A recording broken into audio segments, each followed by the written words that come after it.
there's been no investigation into the scabs that have hit people on the picket line that actually shot a gun unprovoked. There's an obvious different treatment towards the union folks. Which side are you on? Which side are you on?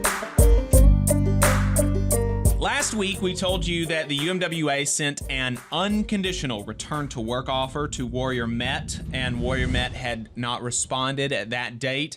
We also went through a recap of the situation, kind of a power analysis of how is it that, as Cecil Roberts said, nothing has materially changed. How is it that that happened? We tried to explain some of that, and we tried to explain some of the legal ramifications of sending a unconditional return to work offer.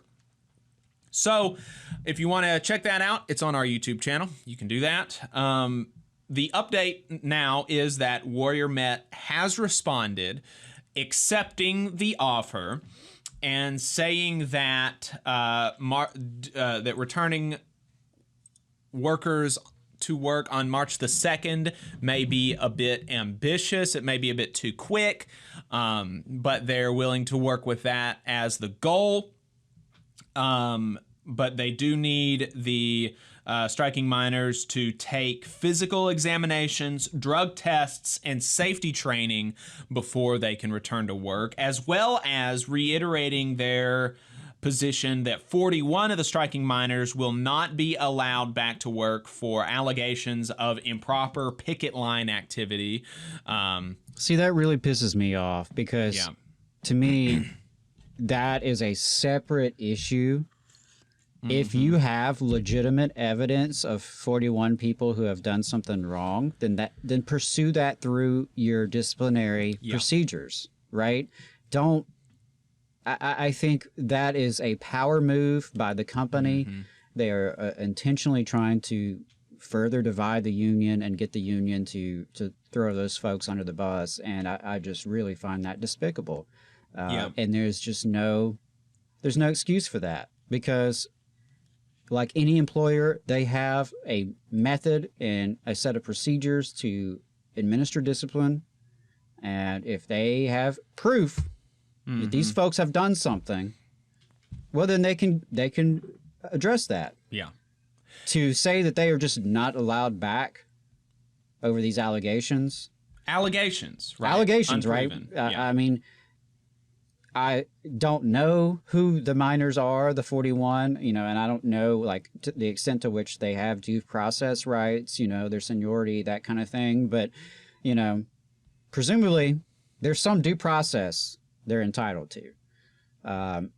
And so I find that highly, highly objectionable. And also, the scabs there's been no investigation from the company, as far as we can tell, into the scabs that have hit people on the picket line, into the scabs that actually shot a gun at people on the picket line unprovoked.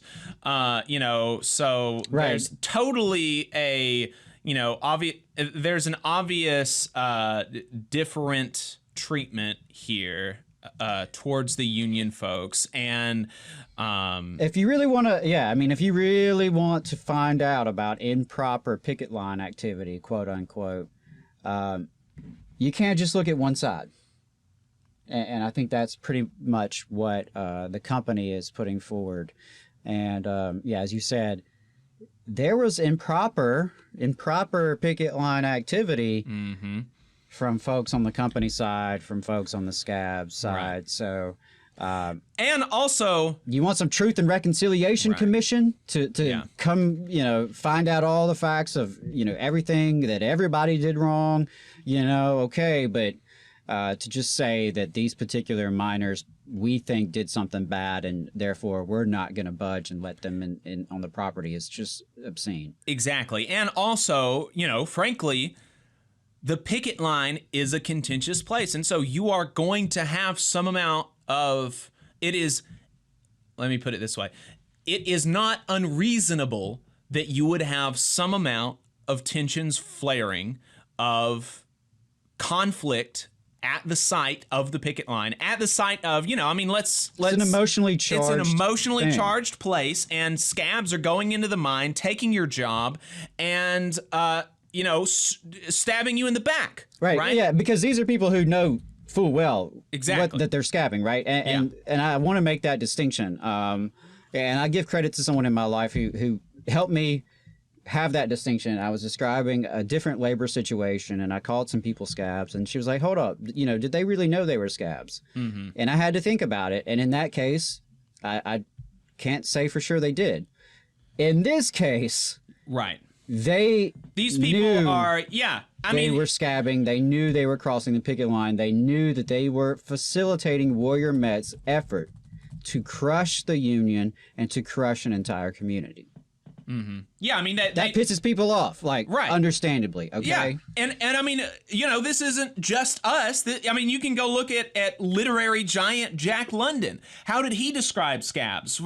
This is Jack London's definition of a scab. After God had finished the rattlesnake, the toad, and the vampire, he had some awful stuff left with which he made a scab. A scab is a two-legged animal with a corkscrew soul, a waterlogged brain, and a combination backbone made of jelly and glue. Where others have hearts, he carries a tumor of rotten principles.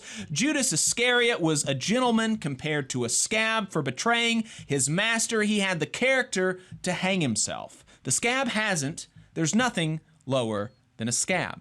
Right? And so look, you're Jack London would be canceled today if he said that. Right. Under our, politically correct. He would be, they would probably try to sue him. Yeah. For uttering such words. And so, look, you're faced with these people every day. Things are going to happen. And again, you can tell me, oh, Jake, good and well Jack London's a socialist radical. And, okay, fair enough. Let's look at what the United States Supreme Court in the 1940s said. The United States Supreme Court in the 1940s prohibited companies from not rehiring workers after a strike where there were proven instances of picket line violence, because the Supreme Court recognized that, look, these things happen. They didn't kill anybody. Nobody was seriously hurt. Some people threw a few punches. It was on the picket line. Whatever, deal with it. It's not that big a deal.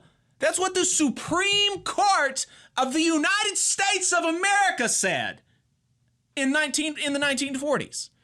Okay? So, frankly, whatever happened, unless, and obviously nobody was killed, nobody was seriously injured.